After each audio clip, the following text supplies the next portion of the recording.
உங்கள் வாழ்க்கையில் முடியாததாக தோன்றிய சூழ்நிலைகளுக்கு நீங்கள் எதிர்கொண்டிருக்கிறீர்களா? கடுமையான சவால்கள், கடந்து செல்ல முடியாத பிரச்சனைகள் அல்லது அடைய முடியாத இலக்குகள் போல் தோன்றிய விடயங்கள். எரிகோ ஒரு கைப்பற்ற முடியாத கோட்டை. அதன் உயர்ந்த சுவர்கள் மற்றும் கடினமான பாதுகாப்புகளால் அது வெல்ல முடியாததாக இருந்தது. மனித பார்வையில் அது முற்றிலும் வெல்ல முடியாததாக இருந்தது. ஆனால் தேவன் யோசுவாவிடம் கூறினார், நீ பார்க்க, நான் எரிகோவை உன் கைகளில் கொடுத்துள்ளேன். இது வெற்றிக்கான ஒரு அறிவிப்பாக இருந்தது. அது வங்கியில் பணம் வைப்பது போன்ற உறுதியானதாகும். தேவன் ஏற்கனவே எரிகோவின் விதியை தீர்மானித்திருந்தார் மற்றும் இஸ்ரவேலின் வெற்றி உறுதியாக இருந்தது. யோசுவா செய்ய வேண்டியது தேவனின் திட்டத்திலும் உத்தியோகத்திலும் நம்பிக்கை கொள்வதே ஆகும். இதுவே முடியாததை உண்மையாக மாற்றுவதற்கான முக்கியத்துவமாகும். நம்முடைய வாழ்க்கையும் இதே மாதிரிதான். நாம் எதிர்கொள்ளும் சிரமங்கள் எதுவாக இருந்தாலும் தேவனின் சக்தி நம்மை உதவுவதற்கு உள்ளது. நாம் அவர் மீது நம்பிக்கை வைக்க வேண்டும் மற்றும் அவரின் வலிமையை நம்ப வேண்டும். எரிகோ எதை குறிக்கிறது? அது நாம் சந்திக்கும் சவால்களையும் தடைகளையும் குறிக்கிறது.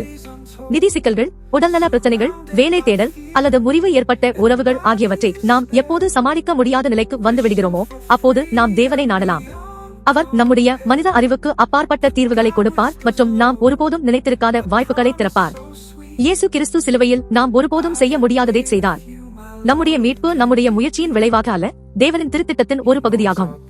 இயேசு நம் பாவங்களுக்காக விலையை கொடுத்தார். அவரை இரட்சகராக ஏற்றுக்கொள்ளும் போது நாம் தேவனுடைய பிள்ளைகளாக ஆகிறோம். நாம் இனி பாவத்தாலும் இறப்பாலும் கட்டப்படுத்தப்பட மாட்டோம், ஆனால் கிறிஸ்துவில் புதிய சிருஷ்டியாக வாழ்வோம். இயேசு கிறிஸ்துவே நம்முடைய எல்லா பிரச்சனைகளுக்கும் தீர்வு அளிக்கக்கூடியவர்.